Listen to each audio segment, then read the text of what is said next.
like the way that we work now and the way the society is, like you can build side projects and they could take off and like all these things. Like we're just like AI, and it just can happen so quickly. And so I think that if you intentionally set the direction of I don't need anything from this until I need something from it, but by that time it has gained so much that I'm not even going to worry about how much it brings in.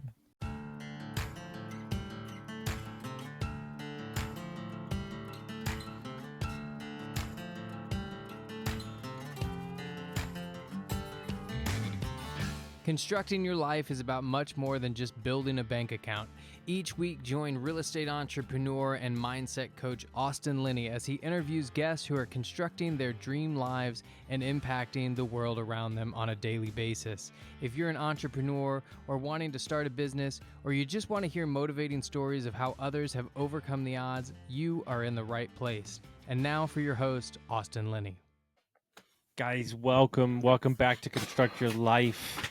So we've decided to do something new. While I love the interview format, I feel like the podcast needed a little bit of a shift in energy. And I love on the fly, fixing, brainstorming, kind of all those things wrapped up into one. So I came up with this idea where people would come on, they wouldn't tell me. It's a business problem, a business idea, or a personal problem that needs fixing. And we will work through them on the podcast and we will see what comes up. So the first sacrificial lamb in this is Kevin, the mustache bell. So thank you for coming on and being so brave, good sir. Thank you for having me. You got it. So what do you got for me? What are we doing? Yeah. So I see if I can throw you through a loop on this one here. It's a little bit of business and it's a little bit of personal. So we'll kind of do a little combo. I'm working heavily on trying to define what that vehicle is that's going to take me to the ideal state, the dream life that I'm working to create. And I'll preface it with, I have a really clear image on what that looks like, what I'm trying to build for my family, for myself. I know what a perfect day looks like, right? If I was to draw that out, what I want to be doing, all of that. So like there's clarity in that. But as you know, I'm doing a lot of different things right now, and I'm trying to figure out what that vehicle is that's supposed to take me to that point. If it is one vehicle, and it's all wrapped up in a lot of entrepreneurial ventures. And I know, but for those that don't know, I'm a full-time police officer. And so that's my W-2. That's what keeps a roof over our head. That's what pays the bills, but I'm not in love with that career. It has its purpose. It serves its purpose.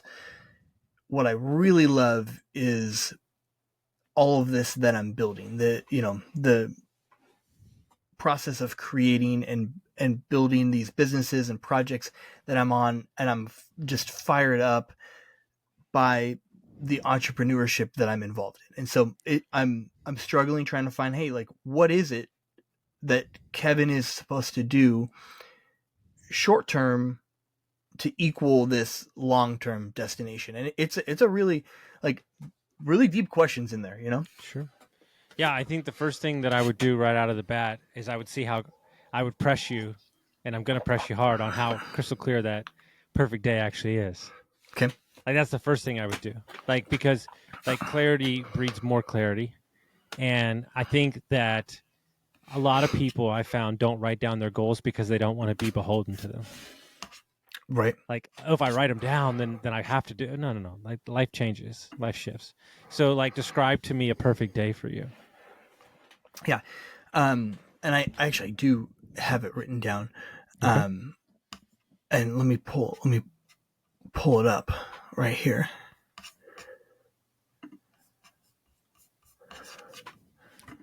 Probably should have had that prepped.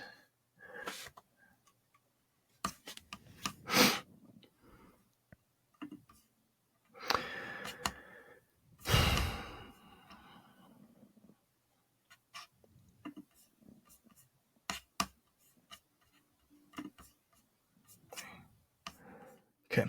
So I'll just read to you this perfect day that I have written. And then I have a whole bunch of things as well with regards to that. However deep you want to go in that, but this is the perfect day. So I wake up early, I get a workout in. My wife comes and joins me if she wants. We hop in a sauna, we have an ice bath, and we start the day just relaxing in the morning before the kids get up. The kids get up, they come down. I'm reading on the couch. My wife and I are both sipping a cup of coffee quietly as we chit chat. We make breakfast as a family and we listen to some music. I take the kids to school, and then my wife heads to her workspace, and then I jam on other things either at home or at an office, wherever that is. I head back home and get into the flow. So now I'm in the flow. I'm on Zoom calls with my team. I film content. I send it out. I write for my books, newsletter, hop on a call with clients that I'm either mentoring or a mentor that I have. All of this is before noon. And then my wife and I will group back together. We'll have lunch from 12 to 1. We both get back in the flow, finish some things off before we get the kids. Then we take the kids to whatever sports that they have going on. Maybe I get a jiu-jitsu session in with my middle, or whichever kid ends up doing that with me.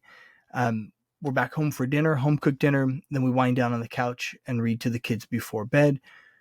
We sauna, ice bath, and then lay in bed reading a bit, talking about the next day, and watching a show. So there's not. For anybody out there, if you haven't spent time doing what he just did, then that's your first starting point right off the bat. Okay. Like, Kevin, I'm going to tell you, like, I meet tons of people. It's very rare that people have it that detailed. Like, you know where you're going. So your vision is set, you're clear. So where I immediately go to is about 90 layers deeper. And there's a subconscious anxiety why it hasn't happened already. Right. And so that's the underlining kind of, oh my God, what vehicle do I pick? I don't know where to go. I'm doing all these things, but I'm not getting traction. What's the thing? Yeah. Right. But by the end of the day, I think you should take comfort in that you already know where you're headed. Right.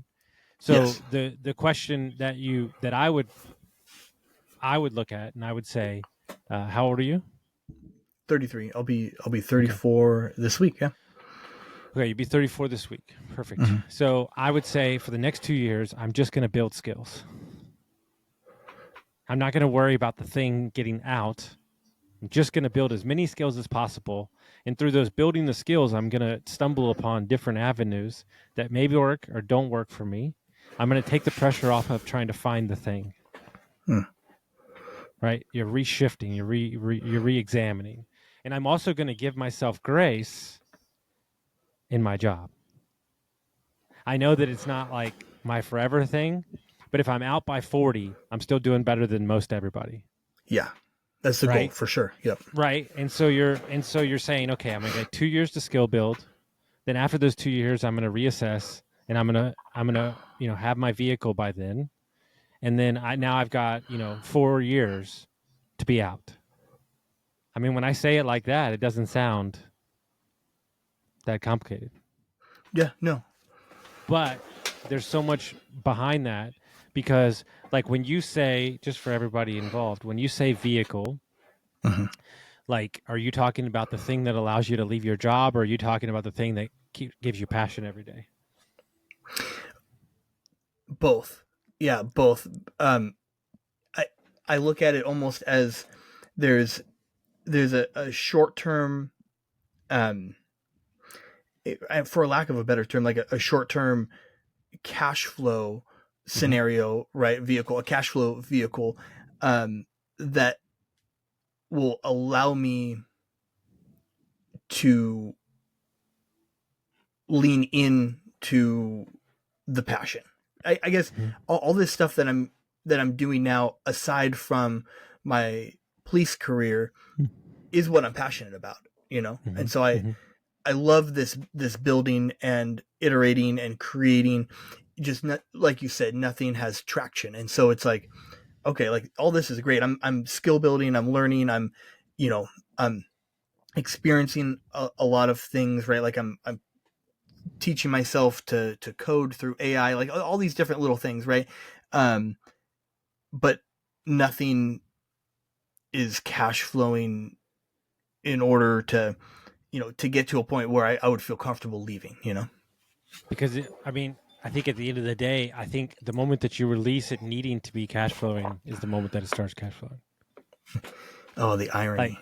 Right? Like the moment that you don't like that, you're just chasing the vehicle that is your passion instead of like focusing on this thing because you're like wringing its neck. You're like, why haven't you why haven't you cash flowed yet? Like, why haven't you done these things? And it's like, wait, like it's making my job bearable because I'm not just consumed in my W-2. And I think that what you're doing right now is you're laying the groundwork for the ability to have a million options now instead of waiting, right? It's like as my business partner would say, like you're pulling back the arrow. Yeah. Okay. Like you haven't shot it, right? And I think a lot of people, like I see this in real estate a lot. I was just talking about this the other day. A lot of people invest in real estate to try to like save themselves from a situation instead of like enhancing what they already have. And it's like we like the way that we work now and the way the society is, like you can build side projects and they can take off and like all these things. Like we're just like AI and it just can happen so quickly. And so I think that if you intentionally set the direction of I don't need anything from this until I need something from it, but by that time it has gained so much that I'm not even going to worry about how much it brings in. Like the basic premise is like it happens a little until it happens a lot. And I think one of the things that people haven't defined for themselves is like there's short term, there's midterm, and there's long term money, right?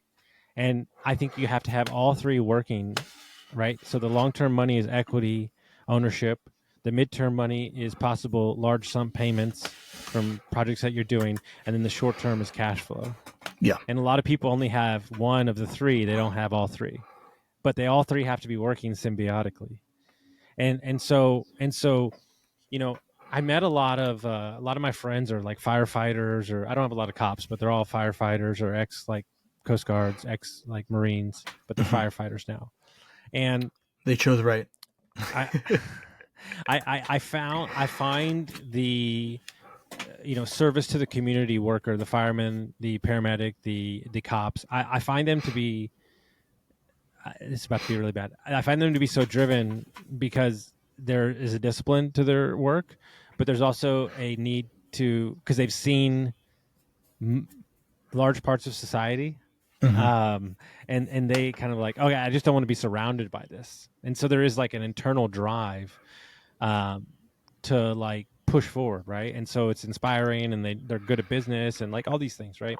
I think that ultimately the advice I would give is that, in my opinion, just from the outside looking in, I think that you're doing all the pieces necessary to get you where you need to go. I just think that you have to release all expectations off of said thing.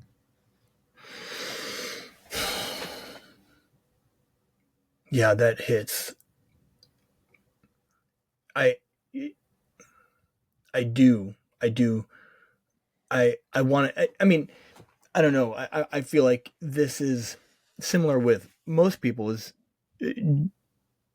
wanting to know. I want extreme clarity in.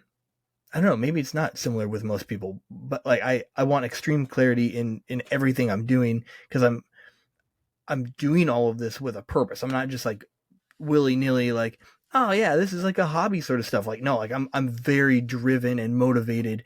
Like on like Saturdays and Sundays, I'm doing stuff. I'm up at 4 every morning before work doing, you know what I mean? Like I'm like, I wouldn't do that if I wasn't really driven. And so I'm like, man, I need to figure out like what it is that's going to take me there. And so you're right. There's like a lot of weight to that, Like if you made $100,000 from something like tomorrow, would like you stop doing what you're doing currently? Or would like you feel validated? Oh yeah. Oh, this hits even more. 100,000 wouldn't make me stop. So I do have a number as well. Like full transparency. I mean, you could look up people's Yeah. government salaries online, so it's not any secret or anything. But before taxes and everything, I'm W-2, I'm hourly, but like the way it comes out is it's about 120 ish before taxes. But then like with the career I'm in, there's some good benefits, and so when you stack all those on top of each other, and then like another layer of comfort, I would say about 300,000 annually would be a number that would make me feel comfortable leaving. Sure. And I don't know, maybe somebody listening to that is like, yeah, dude, that's easy. Like 300,000, like right on, let's do it. But that's such a big number for me. I've told people that number that are, several levels above me, and they're like, oh yeah, doable, totally.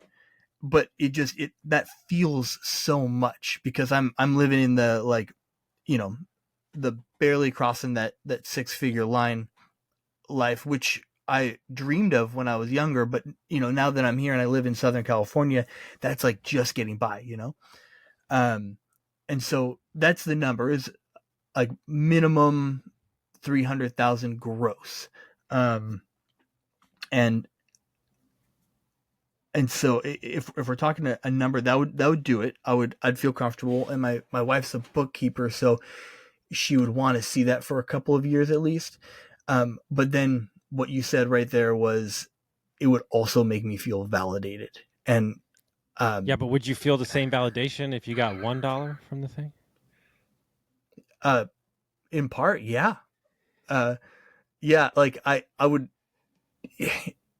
There's a handful of things that I'm doing that I've Here's the deal. I'll Venmo lost money you. on. I'll Venmo you $1 right now, and you coach me on a session on AI. There you go. There we go. See, what I'm trying to drive at is that we've put in the way that we would. This is going to hit right. We've put in the way that we feel, the levels that we'll feel on certain numbers to validate us when the numbers are all the same. Yeah. Like like if I got $1 million, then I would feel more validated than if I made $50,000. Like that makes no sense at all. So like, yes, exactly. And I've thought about that. And so I'm like, okay, what is this pursuit for me? And so I'm working really hard to not define it by that number. It's not the dollar amount. It's the life that I want to live at that point. And a big part of that for me is to not be going in to my job 40 hours a week and being away from home. It's being able to run said business or businesses, to build a career out of these projects that I'm doing. And so like there's validation in like I'm successful enough in blank that I'm able to do that full time and have exited law enforcement. Like I think that I'm trying to make sure I shift my validation to like, that's why it's not a number amount, but it's getting to that point. Yeah. Optionality. And I think autonomy. I think that's where we've lost the conversation. Financial freedom is such a hollow number, right? Because like that's not what I'm seeking. Like I'm seeking like ultimate options of my time, right? Yeah. And yes. I think that we've lost the plot, and because we've lost the plot, then we focus on the wrong things. It's really centered around like there's not a number that's going to make me feel different than a smaller number. Like I got my coaching started because somebody sent me money and I didn't want to. Like it wasn't like, but like, did that validate me as a coach? No, the 6 years I've done it since then and gotten better every time has validated me. Like, and I think that, to get back to your original question, I'll tell you what I've told you before already. Everything that you want is on the path that you're walking. Time just hasn't caught up yet. And I think there's something really magical about you gaining skills, chasing your dreams, and your kids being able to see the process from ground zero. Mm-hmm. Like they'll talk about this later on. Like my dad, the entrepreneur. So like there's something cool, like the story's being written right now, and like while you might be in a rush to get to it, I'm not, because I want them to see you in the act. Oh man, I can't even tell you how good it is to hear you say that. Just like I I mean, this goes deep, but I have major dad guilt for all the stuff that I'm doing on the side, because when I really look at things, like that's all I really want to be doing is I'm trying to build all of this to have as much time as I can with them. And I I told my wife before we were married, like way too early on. I told her this, so I'm shocked that like it didn't freak her out. But all I've ever really wanted to be is a husband and a dad, and I want to do that to the best of my ability. And so like I'm living that, but I want to provide more. And so I have major dad guilt all the time about I should just clock in and clock out and come home and just be 100% with them. But then I also have like this selfish ambition, that, I'm working on these things and I'm busy on my computer or whatever. And I see that, like, obviously I go to the negative and I see that more often than I see what you just said. So I really appreciate that you said that. There's a great speech. It's one of the best graduation speeches ever. He wrote a book off. It's called "The Thing I Learned from a Third Grade Dropout," and he says every morning for 20 years, his dad left at 4 a.m. And one morning, Mom asked Dad, why do you leave every morning at 4 a.m.? He goes, I really hope that one day my sons catch me in the midst of excellence. Oh, that's so good. I'm gonna look that speech up as soon as we're done. Rick Risby, it's the best speech I've ever heard. I've listened to it like 1,000 times. What I learned from a third grade dropout. It's a gold cast. It's so good, and I think that I coach a lot of parents. I coach people going through divorce. A couple different things. I coach people trying to leave their jobs, and I think that while I understand present time and we all need it, I also think that our hope for our kids, and I'm not a parent, so I apologize if this, whatever, but I'm not a parent yet, but I think that our kids want to see us chase our dreams just as much as we want to see their chase their dreams, and I think some of us forget that. Mm-hmm. And I'm not saying like work like 100 hours a week. That's not what I'm saying. But it's okay to be inspired or something, because that's what you would hope they would want to. And I think that we get lost sometimes in doing what we think we should do instead of doing what we want to do, right? I tell everybody the same thing. It's my joke. Like, you never walk through the front door and your young kid says, hey, Daddy, how's the bank account today? Like, they just want to be like, hey, you're here. And like, so like I'm big into country, and like Luke Combs, who's best singer, best songwriter on the planet, #1, he's got a song called Front Door Famous. Oh. He goes, I don't want to be famous on a stage. I want to be famous for walking through the front door. Oh man. I don't think I've heard that song. I'll send it to you. Yeah, I love that. Like, just even the title of that song, like gives me the feels, Yeah. No. Well, I appreciate you being the first guest. How do you think we did? Oh man, like you got me all like fired up and vulnerable at 5 a.m. I'm ready to go, dude. No, it's great, guys. I appreciate you listening. We're trying a new format. I like the way we went. I like how deep we got so quick. And I appreciate y'all listening. Share it to a friend, send it around, and we'll see you next time.